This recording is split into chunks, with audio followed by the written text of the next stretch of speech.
The prairie, at that hour before twilight, wore its silence like a hymn. Winds curled low over the grass, lifting the golden strands just enough to whisper among themselves. A wagon creaked down the worn trail, its wheels biting into the soft earth, its frame tired, like the woman who guided it. She sat tall, though the weight of something unseen curved her shoulders gently inward. Her name was Clara May. Dust clung to the hem of her skirt, a dry bloom of travel, of places passed but never entered. The wide brim of her hat shielded her from the sun, but not from the ache of memory. In the back of the wagon, her boy slept nestled among quilts stitched from another life, small, freckled, his hand clutching a wooden spoon like a sword. Clara's hands, calloused and patient, gripped the reins with care. She was not lost. She knew where the river bent, where the sky broke wider. But knowing the land did little to steady the tremor beneath her breast. There was something following her, not a beast, not a man. Just the long echo of a name she no longer said out loud. Jebediah had been her first fire. All charm and swagger in the beginning. He could dance, laugh, kiss like he meant it. But his words turned brittle come winter. Promises fell like dry leaves, each one crunching underfoot until the silence that followed became louder than any fight they'd had. When he left for Nevada in the spring, chasing the shimmer of silver, he didn't kiss her goodbye. He didn't even wake her. Clara didn't cry then. She had already done her mourning the year before, when she realized he loved the freedom of distance more than the warmth of her presence. After he disappeared, she stayed in that small Wyoming cabin for a year and a half, planting vegetables in soil that refused to soften. Her boy grew, and so did her silence. Then one morning she rose, braided her hair back, and hitched the wagon. Not toward family. There was none left. Not toward gold or promise. Just away. Some call that cowardice. But walking from pain is sometimes the bravest kind of love, the love one gives to themselves. A soft groan from the back pulled her from the hush of memory. The boy, Samuel, was stirring. He sat up, rubbing his eyes, his cheeks sun-pink and sleep-creased. "Ma," he murmured, voice still thick with dreams. She turned, offering a smile that barely curled, but it was real. "You're safe," she said, the same word she whispered every time he woke. "We're still moving."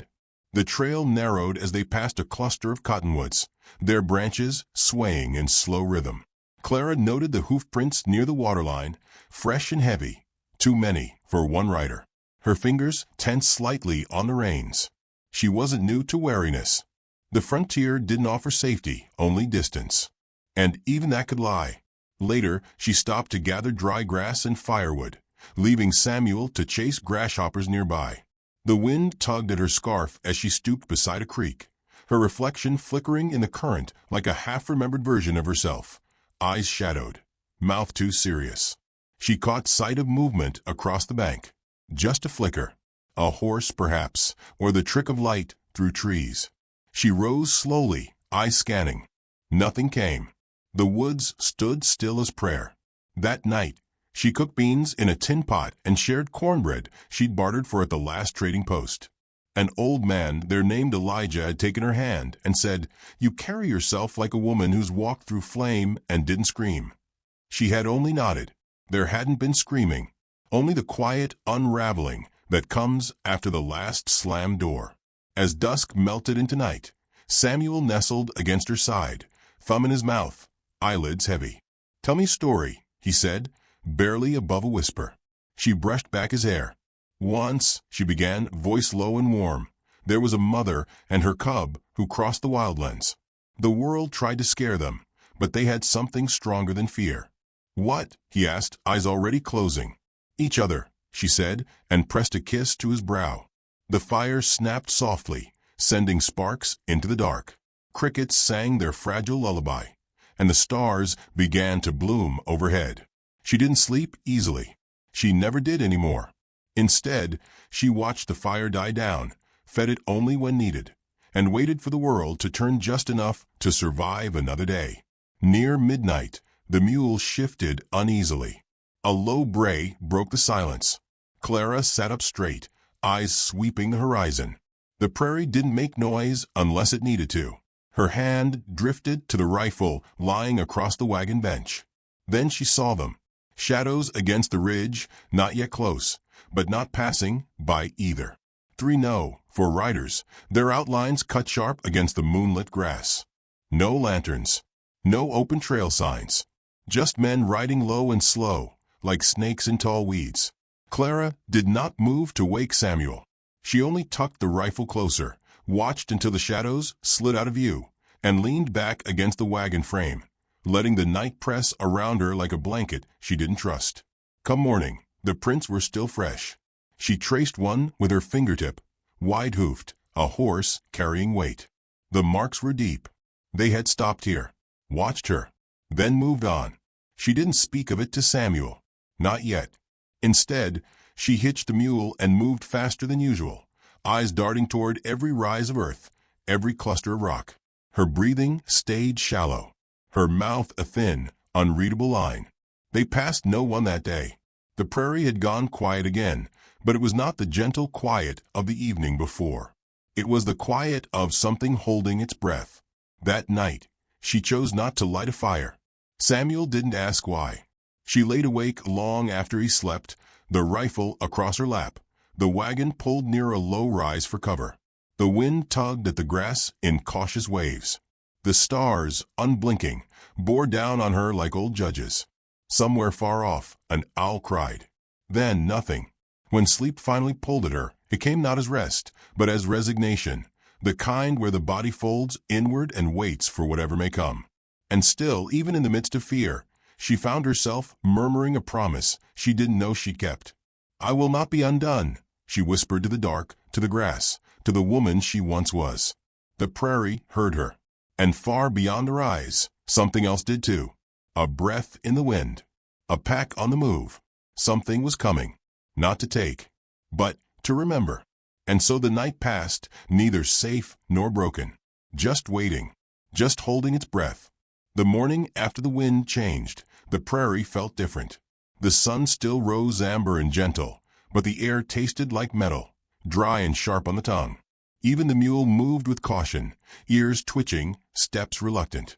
Clara sensed it before she saw it, a weight pressing down on the day, as if the land itself was bracing for something it had endured before. Samuel was quiet too, picking at the remains of a cold biscuit, his eyes scanning the grass the way children do when they sense grown-up tension without words. He didn't ask to run or chase the wild quail that startled in the brush. He stayed close. Clara checked the wagon's axle once more. It had held so far. She'd mended it herself with spare wood, twine, and the soft mutterings of a woman trying not to cry. She tightened the leather straps, wiped her hands on her skirt, and took the reins. They moved slower than usual, not by choice. The land was flatter here, more open. No trees for cover. No rocks to press a wagon against. Just long grass, too quiet, and a silence that began to hum in her ears. Then, just past midday, it happened. It began with a sudden gust, unnatural in its force, scattering dust and grit into her eyes. She squinted, tugged her hat low, and felt the mule freeze beneath her hands. She followed the animal's stare and saw them. 3 riders. No, 4. They crested the hill like carrion birds, silent, without gesture or call. Their horses picked careful steps down the slope, hooves muffled by the dry grass. Clara's hand dropped instinctively to the rifle, but she didn't raise it. Not yet. The lead rider wore a bandana over his mouth, but his eyes smiled, not kindly. The kind of smile that played with fear. The second man was young, barely more than a boy, trying to look fierce and failing. The third was large and round, sweat glistening on his neck, shirt opened wide like pride itself. The fourth, quietest, rode slightly behind the others. She couldn't see his face, but he had a crow tattoo inked black on his neck, just beneath the ear. She'd seen that ink before. 2 nights ago, when the stars had gone still. Clara didn't move. The lead rider dismounted slowly, wiping his hands on his trousers like he'd just finished supper. Well now, he said, voice smooth as worn leather. Ain't this a fine surprise? Samuel moved to step down from the wagon, but Clara caught his arm and held him behind her. Whatever you're after, she said, voice steady but soft. Take it and go. He walked a circle around the mule, ran a hand along its flank, then looked back at her. You travelin' alone? He asked, though it wasn't a question. His eyes flicked past her shoulders, searching. Clara didn't answer. She didn't flinch. The round man climbed onto the wagon bed. She turned fast, too fast, raising the rifle, but the bandanaed leader stepped between. Easy now, he said. We ain't here to cause hurt. Behind him, his friend rifled through her things with fat, eager fingers. Clara's voice cracked like dry wood. Then step away. The leader's smile flickered. He took a step back, then gestured. Just lookin'. Lot of folks carry in extra these days. Trade post's been light. We're hungry same as you. One of them found the tin of beans. Another the pouch of flour. Samuel clutched the wooden whistle Reed had carved long ago, one of the few things they hadn't bartered away. Then the quiet one, the one with the crow tattoo, reached for Clara's hand. Not in kindness. For the ring. A plain band, worn, nearly invisible against her rough hands. Still, he saw it. She pulled back, the rifle rising. He moved fast, grabbing her wrist, twisting. The rifle fell. A kick to her stomach folded her to the ground. Dust flew. Samuel cried out. Clara gasped but didn't scream. Instead, she clutched her boy close, curled her body around his small frame. The others laughed. Not full laughter. Just the kind that curdles in the throat, mean empty. Easy now, the leader said again, brushing off his vest like the moment hadn't happened. No need for this to go ugly. But it already had. They took what they wanted. Not everything. Just what they could carry fast. A blanket, the flour sack, a tin plate. The round one smashed the axle with a boot as he jumped down. Clara's mule brayed, rearing slightly. As they mounted again, the man with the crow tattoo spit near her boots. Where's that husband o' yours now? He muttered, sneering. Clara said nothing. She watched them ride away with the eyes of someone who was not praying for rescue, only remembering. After they disappeared over the hill, the wind returned. A slow, warm breeze, like a hand across the face of the wounded. Samuel's fingers clutched her dress. He was crying now, soft and hiccuping. Clara pressed her lips to his hair, held him with all that remained. She didn't check the damage right away. She just sat there, arms tight around her boy, until the sun shifted and shadows began to stretch long across the field. Eventually, she stood. The axle was cracked. The rear wheel listed. It would move again, but not far. Not until it was fixed. She made a fire low and hidden. No light tonight. She boiled water with dry sage and bathed her son's hands. Her own bruises bloomed slowly. One eye would swell by morning. Her lip had split. Still, she didn't cry. The sky deepened from gold to rose to gray. No stars yet. Just a single thin line of cloud stretched across the horizon. Samuel lay curled beneath the quilt, thumb in his mouth, already slipping into uneasy sleep. Clara sat nearby, her rifle beside her, broken axle behind her, and her breath steady, the way a storm steadies right before it breaks. She did not hear the footsteps at first. They were soft, padded. Not boots. Not hooves. Paws. The mule snorted. Then she saw them, four-legged shapes moving just beyond the firelight. Not circling. Watching. Silent. Wolves. Her body tensed, not with fear, but readiness. She rose slowly, not making a sound. The rifle came up. Then she saw the figure behind them. A man tall, still, wrapped in leather and shadow. He did not speak. Just walked forward until the fire kissed his boots and lit the edge of his face. Clara stared, rifle held high, confusion flickering. He stepped fully into view. The wolf stayed behind him, seated now calm. He knelt beside the wagon, ran a hand over the mule's mane, checked the wheel. Still no words. Her hand dropped, slowly, carefully. His eyes lifted, met hers. They were the same eyes she remembered, not because of color or shape, but because they saw her without looking through her. He didn't ask what happened. He didn't scold or pity. He reached for the rifle. Gently, he took it from her hands, checked it for damage, then handed it back. She let out a breath she hadn't realized she was holding. He turned to the fire, tossed in a few sticks, sat near it, still silent. The wolves lay down beside him like kin. Clara didn't speak either. Not yet. But she sat, close, just close enough. And in the hush of the prairie, with the sky still bruised from day's end, the woman who had lost everything leaned slightly toward the man who had never asked her to explain. The fire crackled softly between them, and something unspoken, something old and necessary, settled into the earth beneath them like roots. They would move again soon. There was still damage to mend, fear to bury.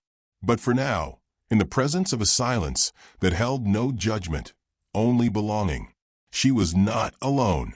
Morning broke not with brilliance, but with hush. A veil of cloud softened the light, casting the prairie in tones of pearl and ash. Dew clung to the grass in silent surrender, and the fire from the night before had long since collapsed into whispers of smoke. Clara stirred first, rising stiffly from where she'd slept near the wheel. Her body ached in too many places to name. She moved like a woman learning to walk again, every motion slow, deliberate. Samuel still slept beneath a quilt frayed at the edges, but warm enough to carry dreams. The man, Reed, was already up. He stood at the edge of the camp, one hand resting on the back of the mule, the other stroking the ruff of the wolf closest to him.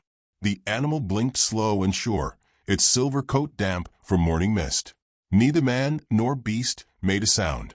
Clara watched them for a moment, not with surprise, but with the kind of tired or reserved for things too strange to doubt.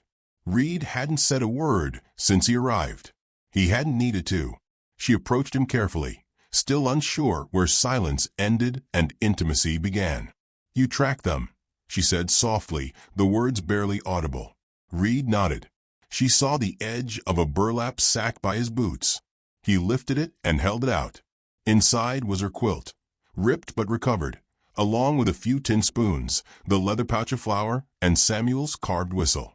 She reached for the bundle, fingers grazing his. "Thank you," she whispered. Reed met her eyes, and in that long, unblinking gaze, she read things not said. "I saw what they took. I knew it mattered. I brought back what could be carried." The wolves shifted behind him, rising as one. He glanced back at them, made a soft sound, almost breath, almost thought, and they dispersed into the grass without protest. Samuel stirred then, blinking up at the world, as though he expected nothing good and still hoped for it. When he saw Reed, he sat up straight, eyes wide, cautious. Clara knelt beside him. "It's all right. This is—" She paused, unsure what name to give. He was not her first love. He had not asked to be called husband. But he had stayed when no one else had. That counted for more than a ring. "This is Reed," she said finally. "He's a friend." Samuel studied him, then the space where the wolves had been. "Are they his?" he asked. "No," Clara answered. "They walk with him, that's all." Reed crouched and reached into the sack again. He pulled out a small wrapped bundle, dried meat, bread, and a sliver of hard cheese. He offered it to the boy. Samuel hesitated, then took it with two hands, murmuring, "Thank you." Reed only nodded. As the day warmed, they worked. Reed repaired the axle with the focus of someone who had built things with his hands before words were ever trusted. Clara watched the way he moved, clean, methodical, never wasting emotion. She joined him after settling Samuel near the fire with a book. "You always know how to fix things," she said. Reed looked up, his mouth twitching into the barest suggestion of a smile. He tapped the wood with his knuckle. Then he spoke, the first word since his arrival. "Some things." His voice was low, rasped from disuse, like it had come up through stone. But it held no anger, no warning, just quiet truth. Clara's breath caught, not from a sound of him, but from the weight of hearing a man who didn't speak unless he meant it. They worked in tandem. She passed tools. He tested the wheel. The mule stood patiently, as if it too understood something important was being mended. By noon, the wagon was upright again. Not perfect, but whole enough to move. They didn't speak of the men who had come before. Not yet. The prairie had ways of telling what needed saying and what could stay buried beneath the grass. Instead, Clara set out water to boil and fetched her sewing kit. She stitched the torn quilt, the one Reed had retrieved, while Samuel napped again in the shade of the wagon. Reed sat nearby, sharpening a blade with slow, even strokes. "Do you remember the first time we met?" she asked, voice low. He didn't look up, just nodded once. "I was working that post station by the river. You came in with furs to trade. You barely said a word then either." "You were reading," he murmured. She smiled faintly. "You brought me dried pears that time. Left them by the window." Reed didn't reply, but she saw the faintest softening in his eyes. A memory shared without needing to be spoken aloud. She paused in her stitching. "When I asked you to stay, I didn't mean for you to stay forever. I didn't expect that." "You didn't ask," he said. "You just left the door open." Clara looked down at her hands. "And then one day, you weren't just someone passing through." Reed set the blade aside. Sometimes staying is louder than speaking. The wind picked up then, rippling through the grass. For a moment, neither of them spoke. The silence between them had weight, but no sharp edges. It held them gently. Samuel stirred again, stretching his arms overhead. "Ma, I'm hungry." "We'll eat soon," she said. "Supper's not far off." Reed stood and disappeared briefly behind their eyes. When he returned, he carried 3 rabbits, already cleaned, their fur left in neat piles along the trail. Clara blinked. "You caught those just now?" He shrugged. "They were close enough." That night they ate well. Rabbit stew, boiled with sage and wild onion. Samuel laughed, a real laugh, when Reed handed him a sharpened stick and showed him how to roast a piece over the coals. Clara didn't realize how much she missed that sound until it came back. Later, after the fire had settled into embers, she sat alone near the wagon while Reed checked the horizon one last time. When he returned, she didn't move. Just asked, "Will you keep going with us?" Reed stood for a long moment before he answered, "If you want me to." She looked up at him, shadows dancing across his face. "I don't want protection. I want partnership. I want someone who sees me and still stays." Reed knelt beside her, close enough that she could hear the sound of his breathing. "I never saw you as something broken," he said. "I saw you standing. That was enough."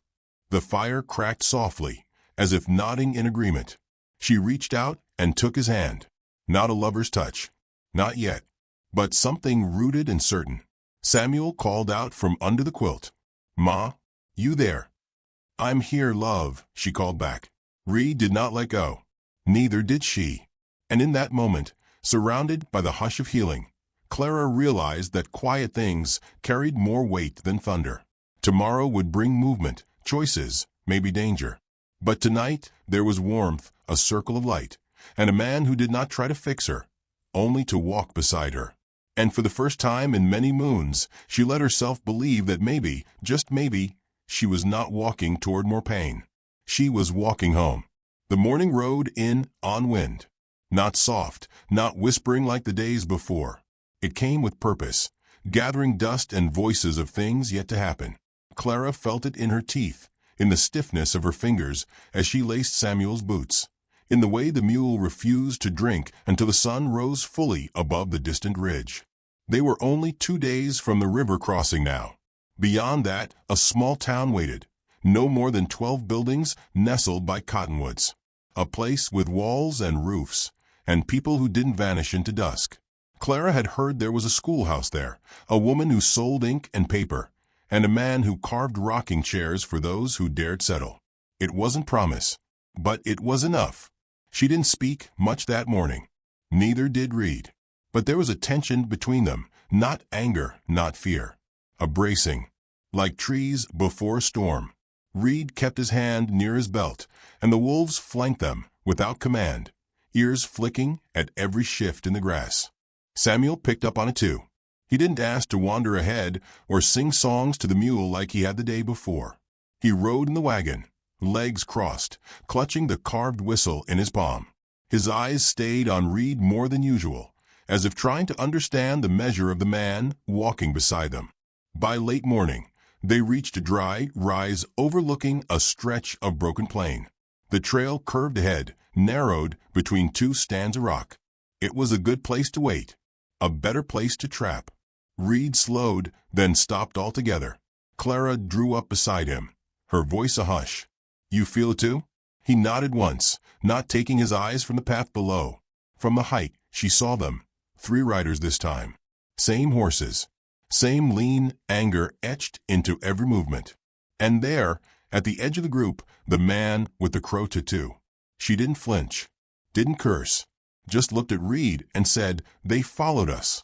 Reed knelt in the dust, pressing his hand to the earth. When he stood, he whistled once, sharp, clean, and the wolves gathered around him like smoke drawn to a flame. Clara turned to Samuel, who had climbed down from the wagon, eyes wide but quiet. "You stay low," she told him. "Stay here until I call, no matter what." He nodded. No argument, no fear in his voice, just understanding. She wrapped a blanket around him, tucked him beside the wagon's wheel, and kissed his hair. The riders came slowly, one pulling ahead with false ease, reins loose, hand resting near the pistol at his side. "Well now," he called, his voice too loud for the hush of the plain. "I figured you had someone trailing us. Didn't expect it to be the silent kind." Reed said nothing. He stood like stone, the wolves fanned out beside him, unmoving. The man smirked. "Thought maybe we'd take back what you borrowed. Return things to proper order." Clara stepped forward. Her rifle hung at her side, not raised, not hidden. Her voice was calm, but it cut through the air like a blade. "You already took what wasn't yours." The man chuckled, gesturing to his companions. "You hear that? She's found her voice." He dismounted, his boots hitting the earth with a thud. The other 2 stayed in their saddles, fingers twitching near holsters. Clara could feel the weight of Reed's silence behind her. Not cold, not retreating, just coiled, measured. The outlaw stepped closer, too close. "You think this man and his pets are going to scare us?" he asked, voice low now. "Think that's enough to stop what's coming?" Clara didn't answer. She didn't have to. Reed moved, not fast, not violent, just forward. His shadow stretched long in the light. The wolves followed, each step mirrored with eerie calm. The man with the crow tattoo raised his pistol. That was his mistake. Reed gave one sharp, guttural sound. Not a shout, just a command. The wolves broke like a wave, silent, precise. One took the legs of the horse beneath the rider on the left. The beast screamed, buckling, throwing the man sideways into rock. Another leapt at the boy-faced outlaw, snarling, teeth flashing white in sunlight. The boy fired once, wild, missing sky and ground alike, before vanishing beneath fur and dust. The leader turned, pistol drawn, aiming square at Reed. But Clara had already raised her rifle. Her shot was clean. A warning. It struck the earth a foot from his boot. He froze. "Try again," she said, her voice low and steady. Reed stepped past her, past the gun smoke, toward the man who now stood with nothing but rage left. "You think you're better than us?" the outlaw growled. Reed said nothing, just reached forward and gripped the man by his coat, pulled him down to meet his eyes. The wind stilled. Something passed between them, something heavy and quiet and final. Reed let go. The man staggered back, breath coming fast, fingers trembling. He turned and ran. Clara watched him vanish over the hill, the wolves standing in stillness, not chasing, not needing to. Samuel emerged slowly from the wagon, eyes wide, whistle clenched tight. Clara dropped to one knee and pulled him close. She felt the hitch in his chest, the held-back sob, the fragile trembling of a boy trying to be brave. "You did good," she whispered. "You did just right." Reed crouched near the wolves, brushing a hand through their fur, murmuring something too soft to catch. Clara looked at the scattered dust, the empty saddles, the silence left behind. And then the quiet came. Not the kind born of fear. The kind born of something ending, something being released. A weight lifted. They didn't speak for a long time. They packed slowly, carefully. The wolves loped ahead, clearing the path as they always had. That night, camped near the river, Reed lit a fire with deliberate gentleness. Clara sat beside him, shoulders brushing. Samuel sat on the other side, eating bread and humming to himself, soft and content. Reed finally spoke. You didn't miss. Clara looked at him, brow lifting. Would have been cleaner if I had. He nodded, but not truer. She smiled, tired but whole. You always did believe truth was better than blood. Reed didn't answer, but his hand found hers again, and this time she laced their fingers together. Later, long after Samuel had fallen asleep, she asked him what he'd said to the man with the crow. Reed stared into the fire. Told him I remembered what he did. Told him the wolves would, too. Clara nodded slowly. He believed you. They always do, Reed said. The stars came out slow, like they were shy that night. Clara tilted her head back, watching them unfold. You think they'll come back? She asked. Reed's voice was quiet. No. They won't forget. And neither would she. In the flicker of firelight, wrapped in the scent of ash and cedar, Clara understood something deeper than fear, deeper than justice. This wasn't about revenge. It was about being seen, being defended not because she was broken, but because she mattered, because someone had chosen to stay. The wind shifted again, gentler now, brushing strands of hair from her face. Reed looked at her, really looked. And in that stillness, she said the one thing she'd never dared before. Come morning, let's not keep going just to leave things behind. Reed's voice was almost a breath. Then let's go to build something instead. The wolves circled once, then lay down near the boy. The fire whispered low, and somewhere deep in the dark, the prairie exhaled. The past would always walk beside them, but now so would love. The kind that remembers. The kind that stays.